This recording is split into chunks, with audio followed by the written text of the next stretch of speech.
गोपिका जीवनस्मरणं गोविंदा गोविंदा।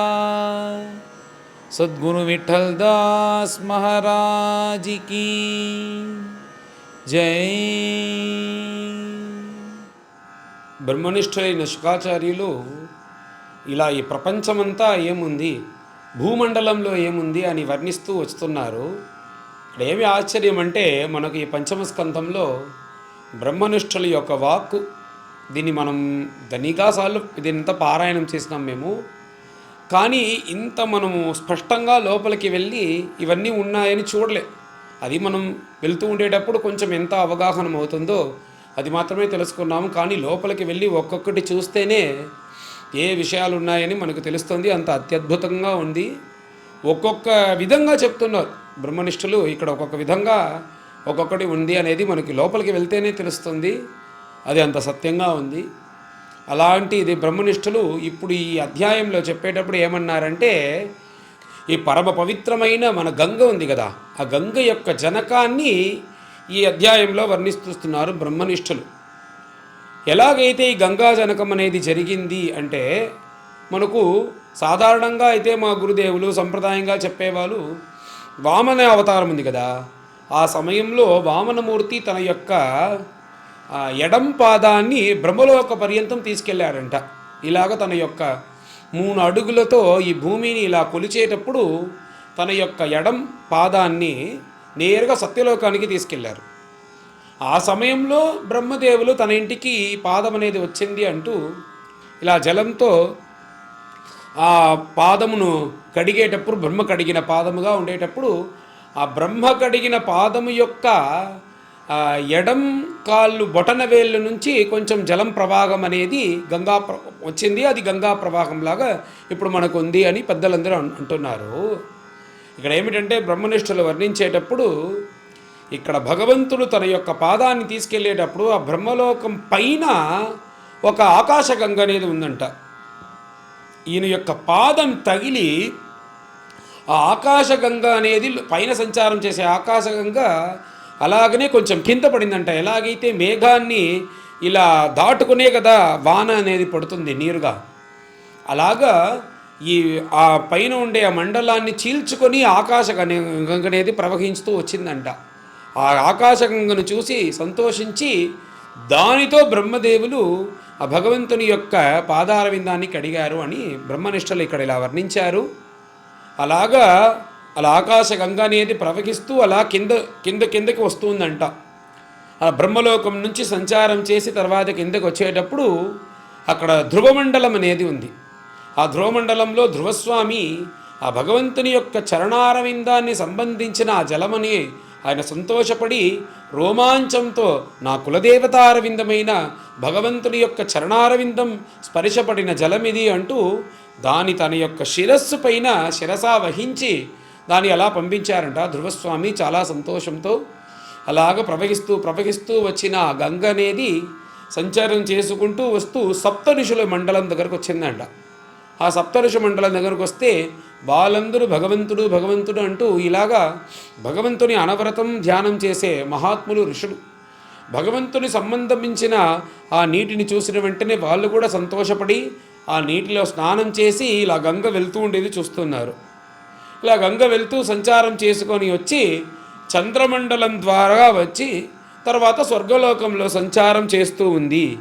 దాన్ని భగీరథుడు తీసుకొచ్చాడు అనేది కథ. కానీ ఇప్పుడు ఈ అధ్యాయంలో అవన్నీ చెప్పేదానికి శుకాచార్యులకి సమయం లేదు. ఇది ప్రవాహం ఎలా ఉంది అది మాత్రమే చెప్పుకుంటే ఇక్కడికి వస్తున్నారు ఈయన.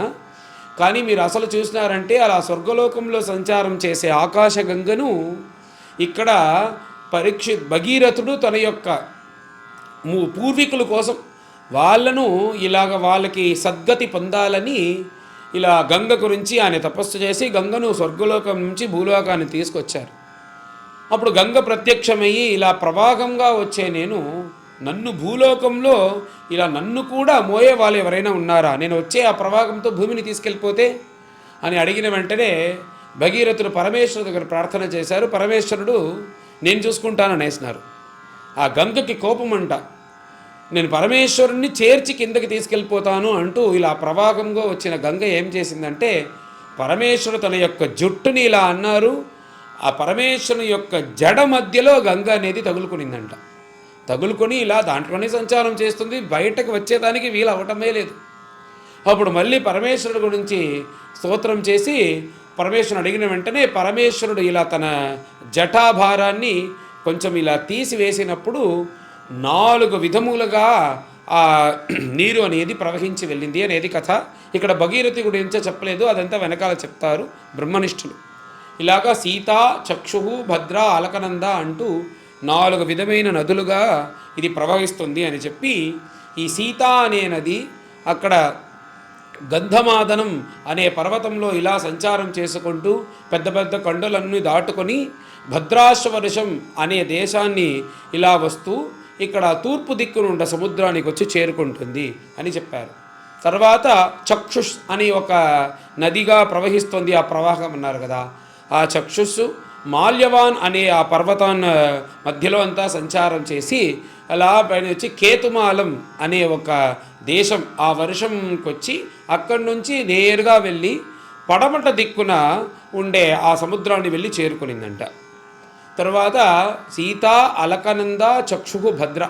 ఆ భద్ర అనే 3వ నది అదేం చేసిందంటే అక్కడి నుంచి సంచారం చేసి ఉత్తర కురు అనే దేశములంతా సంచారం చేసుకొని తర్వాత ఉత్తర సముద్రాన్ని వెళ్ళి చేరుకునింది.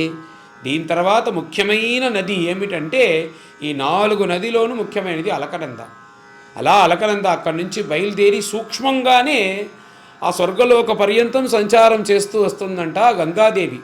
తర్వాత గంగోత్రి పైన అది స్థూలంగా మారి మనకి ఇప్పుడు ప్రవాహంగా వస్తుంది. అలాగ గంగోత్రి నుంచి భద్రకాశ్రమకు వచ్చి అక్కడికి వచ్చిన తర్వాత పరమేశ్వరుని యొక్క అలకభారం నుంచి అది ప్రవహిస్తూ వచ్చినందువల్ల దానికి అలకనంద అని పేరు. ఇలా సంచరించుకుంటూ అక్కడి నుంచి వచ్చి బదరికాశ్రమం వచ్చి అది ప్రధానంగా ఒక నదిగా వెళ్తుంటుంది. అక్కడ మధ్య మధ్యలో కొన్ని నదులు వచ్చి చేరుకుంటాయి.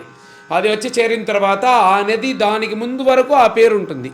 భాగీరథి అని ఒక నది వస్తుంది, అది దీంతో చేరిన తర్వాత మళ్ళీ దానికి భాగీరథి పేరు కూడా అలకనందానే. ఇలా అది సంచారం చేసుకుంటూ వచ్చిన తర్వాత రుద్రప్రయాగ్ అనే ముఖ్యమైన క్షేత్రం. ఆ రుద్రప్రయాగంలో ఏమి ఆశ్చర్యం అంటే ఇటు పక్క నుంచి కేదార్నాథ్ నుంచి ప్రవహించుకుంటూ వస్తే మందాకిని, తర్వాత బదరికాశ్రమం నుంచి ప్రవహించుకు వచ్చే అలకనంద 2 అక్కడ కలుస్తుంది. అది మనకు తెలుస్తుంది కలిసేటప్పుడు. ఎందుకంటే పరమేశ్వరుని యొక్క మనస్సులాగా పరమేశ్వరుని శరీరంలాగా ఈ మందాకిని అనేది ఎప్పుడు స్ఫటికంలాగానే ఉంటుంది, కానీ అలకనంద కొంచెం ఈ మట్టితో కలిసే వస్తుంది. అది 2 కలిసిన తర్వాత అక్కడ రుద్రప్రయాగలో కలుస్తుంది. మళ్ళీ అది అలకనందగా ప్రవాహంగా వస్తూ అలా కొంచెంగా దిగి రిషికేశ్ అనే ఆ క్షేత్ర పర్యంతం దీనికి అలకనంద అని పేరు. ఆ రిషికేశం వరకు కొండలోనే సంచారం. దాని తర్వాత ఈ హరిద్వార్లో అది ప్రవేశిస్తుంది. ఆ హరిద్వార్ క్షేత్రం వచ్చేటప్పుడే ఈ అలకనంద భూమిని తాకుతుంది. ఆ భూమిని తాకిన తర్వాతనే ఈ అలకనందకు గంగా అని పేరు. ఈ అలకనంద వేరు గంగా వేరు అని కాదు, ఈ అలకనందానే రిషికేశ పర్యంతం దానికి అలకనంద అని పేరు. ఈ భూమిని వచ్చి తాకేటప్పుడు దానికి గంగా అని పేరు. ఎందుకంటే భూమికి దండిగా పేర్లున్నాయి, దానికి గౌహు అనే పేరు. గాం గచ్చతి ఇది గంగా అంటూ భూమిని తాకిన తర్వాత దానికి గంగా అని పేరు. ఇలా సంచరించుకుంటూ వస్తూ కాశీ క్షేత్రం వచ్చి అలాగ కలకత్తా వచ్చి తర్వాత అక్కడి నుంచి సముద్రంలో కలిసిపోయింది అనేది గంగ యొక్క మాహాత్మ్యం. ఈ గంగాదేవికి ఎవరైతే స్నానం చేసేదానికి వస్తారో అక్కడ వచ్చే వాళ్ళకందరికీ రాజసూయాగం చేసిన ఫలితము, తర్వాత వాజపేయ యాగం చేసిన ఫలితము, అశ్వమేధ యాగం చేసిన ఫలమన్నీ కష్టపడి యాగం చేస్తేనే కదా దక్కుతుంది. కానీ వచ్చి గంగలోనే ఎవరైతే స్నానం చేస్తారో వాళ్ళకి దక్కుతుంది అంటూ బ్రహ్మనిష్ఠులు ఇక్కడ ఈ గంగాదేవి యొక్క మాహాత్మ్యాన్ని చెప్పారు. ఈ గంగాదేవి అనేది దక్షిణ దిక్కులు ప్రవశిస్తూ వస్తుందంట. అది ఎక్కువ హిమాలయంలో అంతా సంచారం చేసి ఇలా వచ్చి మనల్ని పావనం చేసేదానికి ఇలా సంచారం చేస్తూ వస్తుంది అని గంగ యొక్క మాహాత్మ్యం. ఈ అలకనంద యొక్క మాహాత్మ్యాన్ని బ్రహ్మనిష్ఠులు వర్ణించారు. తర్వాత ఈ భారతదేశం యొక్క మహిమను వర్ణించారు. భారతదేశం అంటే ఇదే కర్మభూమి. మిగతా ఉండే దేశములంతా ఏమిటంటే స్వర్గభూమిలాగా అక్కడ వెళ్ళి భోగభోగ్యాన్ని అనుభవించే, కానీ నువ్వు భగవంతుడు అనేవాడు ఒకడున్నాడు, అతన్ని వెళ్ళి చేరుకోవాలి, మన దగ్గర వెళ్ళాలి అంటూ భగవద్ ఆరాధన, యాగయజ్ఞములు ఇలాంటి గొప్ప విషయములన్నీ చేయాలంటే నువ్వు భారతదేశానికే రావాలి. అందుకే దేవతా సహితం జీవించే వాళ్ళందరూ దక్ష ప్రజాపతి భూలోకానికి వచ్చి హరిద్వార క్షేత్రంలో యాగం చేశాడు.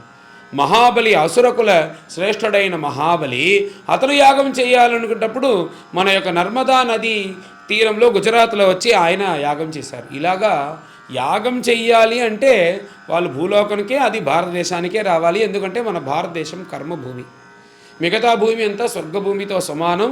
ఆ భూముల్లో కూడా శ్రీమన్నారాయణుడే దేవుడుగా ఉండి అందరూ భజిస్తున్నారు అంటూ ఇలా చెప్పి తర్వాత ఇలావృతం అనే ఈ యొక్క భూమి మధ్యలో ఉండే ప్రాంతం అని వర్ణించారు కదా. ఆ ఇలావృతంలో ఒక పర్వతం ఉందంట. ఆ పర్వతం పైన పార్వతీ పరమేశ్వరుడు నివసిస్తున్నారంట. ఇప్పుడు మనం చూసినామంటే ఇప్పుడు కైలాసం అదేలాగే ఉంది. ఇలావృతం అనేది మన భారతదేశానికి ఉత్తర దిక్కున ఉండేలాగా వర్ణిస్తున్నారు. అలా చూసినామంటే ఇప్పుడు ఉండే కైలాసం అది సామ్యంగా ఉండేలాగా ఉంది. అక్కడ ఏమంటే పార్వతీ పరమేశ్వరులు ఉంటున్నారంట. ఆ కైలాసం సూక్ష్మంగా ఉండే కైలాసంలో ఎవరైనా పురుషులు కానీ అక్కడ లోపలికి వెళ్ళినారంటే వాళ్ళు స్త్రీలుగా మారిపోతారు అనేది పార్వతి యొక్క శాపం. ఆ శాపం ఏమి అనేది నేను వెనకాల చెప్తాను. అక్కడ పరమేశ్వరుడు 16,000 కోటి అంతమంది స్త్రీలతో పార్వతి యొక్క వాళ్ళు సేవకులంట. ఆ సేవకులతో పాటు పార్వతీ పరమేశ్వరు అక్కడ ఉంటున్నారు.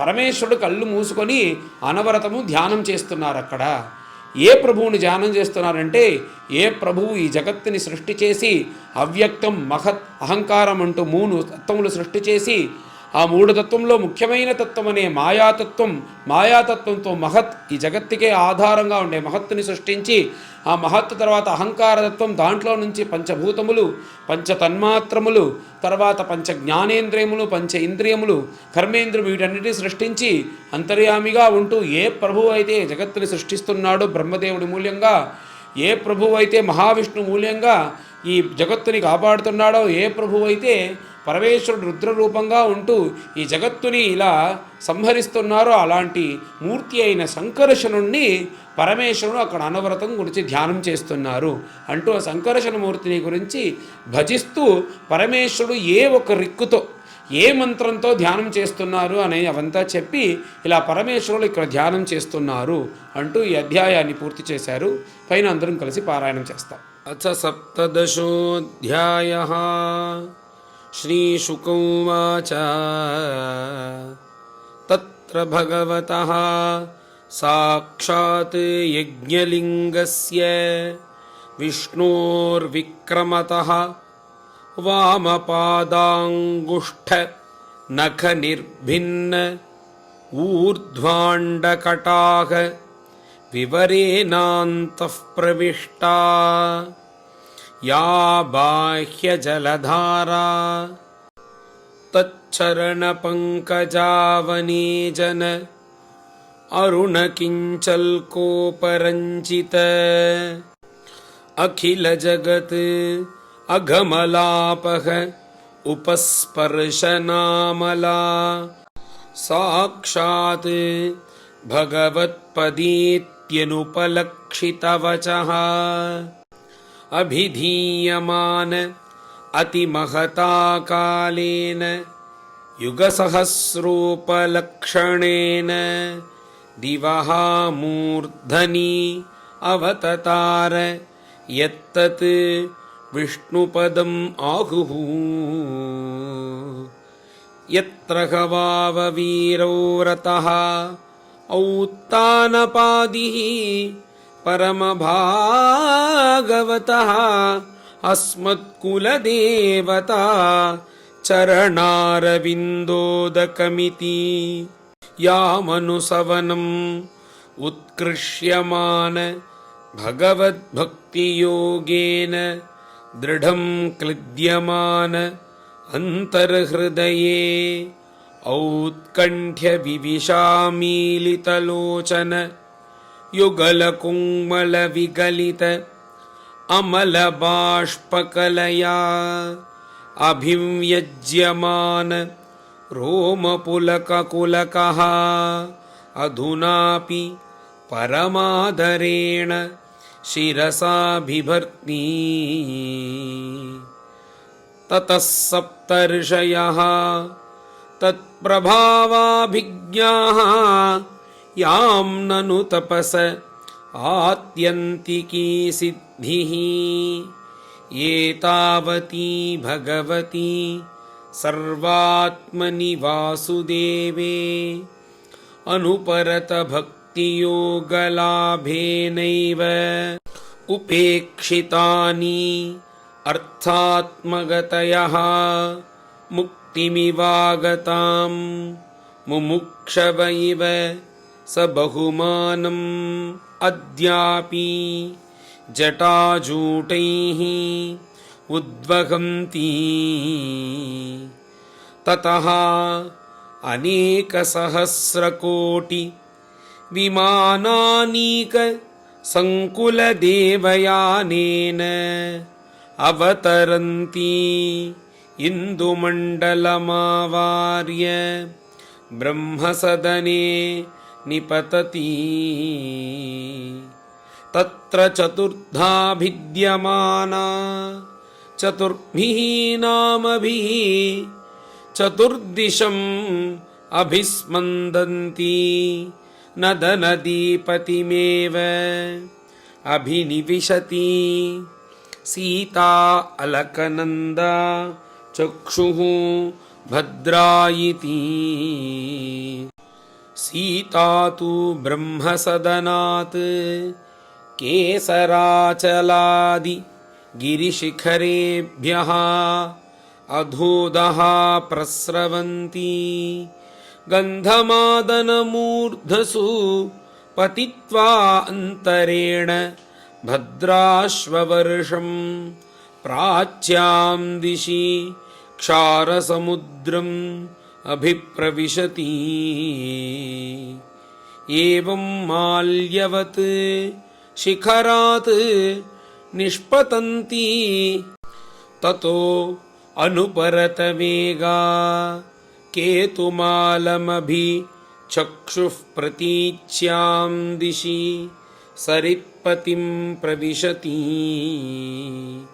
भद्रा च उत्तरतः मेरुशिरसः निपतिता गिरिशिखरात् गिरिशिखरम् अतिहाय शृङ्गवतः शृङ्गादवस्यन्दमाना उत्तरांस्तु कुरूणभित उदीच्यां दिशि जलधिमभिप्रविशति तथैव अलकनन्दा दक्षिणेन ब्रह्मसदनात् बहूनि गिरिकूटानि अतिक्रम्य हेमकूटात् हैमकूटानि अतिरभसतररंहसा लुठयन्ति भारतमभिवर्षं दक्षिणस्यां दिशि जलधिम् अभिप्रविशति यस्यां स्नानार्थं च आगच्छतः पुंसः पदे पदे अश्वमेधराजसूयादीनां फलं न दुर्लभमिति अन्ये च नदानद्यश्च वर्षे वर्षे सन्ति बहुशः मेर्वादिगिरिदुहितरः शतशः तत्रापि भारतमेव वर्षं कर्मक्षेत्रम् अन्यानि 8 वर्षाणि स्वर्गिणां पुण्यशेष उपभोगस्थानानि भौमानि स्वर्गपदानि व्यपदिशन्ति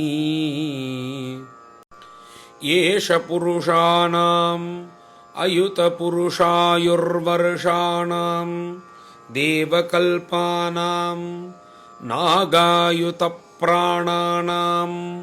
वज्रसंहनन बलवयोमोदप्रमुदित महासौरतमिथुन व्यवायापवर्ग वर्षधृतैकगर्भ कलत्राणां तत्र तु त्रेतायुगसमः कालः वर्तते यत्र ह देवपतयः स्वैर्गणनायकैः विहितमहार्हणाः सर्वर्तु कुसुमस्तबक फलकिसलयश्रिया आनम्यमान विटपलता विटपिभिः उपशुम्भमानरुचिर काननाश्रमायतन वर्षगिरिद्रोणीषु तथा च अमलजलाशयेषु विकच विविध नववनरुहामोदमुदित राजहंस जलकुक्कुट कारण्डव सारसचक्रवाकादिभिः मधुकरनिकराकृतिभिः उपकूजितेषु जलक्रीडादिभिः विचित्रविनोदैः सुललितसुरसुन्दरीणां कामकलिल विलासहासलीलावलोक आकृष्टमनोदृष्टयः स्वैरं विहरन्ति नवस्वपि वर्षेषु भगवान् नारायणः महापुरुषः पुरुषाणां तदनुग्रहाय आत्मतत्त्वव्यूहेन आत्मनाद्यापि सन्निधीयते इलावृते तु भगवान् भव एक एव पुमान् न ह्यन्यः तत्रापरः निर्विशति भवान्याः शापनिमित्तज्ञः यत्प्रवेक्ष्यतः स्त्रीभावस्तत्पश्चात् वक्ष्यामि भवानीनाथैः स्त्रीगणार्बुदसहस्रैः अवरुध्यमानः भगवतः चतुर्मूर्तेः महापुरुषस्य तुरीयां तामसीं मूर्तिं प्रकृतिमात्मनः संकर्षणसंज्ञाम् आत्मसमाधिरूपेण सन्निधाप्यैतत् अभिगणन् भव उपधावति श्रीभगवानुवाच ॐ नमो भगवते महापुरुषाय सर्वगुणसंख्यानाय अनन्ताय अव्यक्ताय नम इति भजे भजन्यार्णपादपङ्कजं भगस्य कृत्स्नस्य परम्परायणं भक्तेष्वलं भावितभूतभावनं भवापहं त्वा भवभावमीश्वरम् न यस्य मायागुणचित्तवृत्तिभिः निरीक्षतः ह्यन्वपि दृष्टिरच्यते ईशे यथा नो अजितमन्युरंहसां कस्तं न मन्येत जिगीषुरात्मनः असदृशो यः प्रतिभाति मायया क्षीभेव मध्वासव ताम्रलोचनः न नागबध्वोर्हण ईशिरे ह्रिया यत्पादयोः स्पर्शनदर्शितेन्द्रियाः यमाहुरस्य स्थितिजन्म संयमं त्रिभिर्विहीनं यमनन्तमृषयः न वेदसिद्धार्थमिव क्वचित् स्थितं भूमण्डलं मूर्धसहस्रधामसु यस्याद्य आसीत् गुणविग्रहो महान् विज्ञानधिष्ण्यः भगवानजः किल यत्सम्भवोऽहं त्रिवृता स्वतेजसा वैकारिकं तामसमैन्द्रियं सृजे एते वयं यस्य वशे महात्मनः स्थिताः शकुन्ता इव सूत्रयन्त्रिताः महानहं वैकृततामसेन्द्रियाः सृजाम सर्वे यदनुग्रहादिदम् यन्निर्मितां कर्ह्यपि कर्म पर्वणीं मायां जनोऽयं गुणसर्गमोहितः न वेद निस्तारण योगमञ्जसा तस्मै नमस्ते विलयोदयात्मने श्रीहरये नमः श्रीहरये नमः इति श्रीमद्भागवते महापुराणे पारमहंस्यां संहितायां पंचमस्कन्धे सप्तदशोऽध्यायः।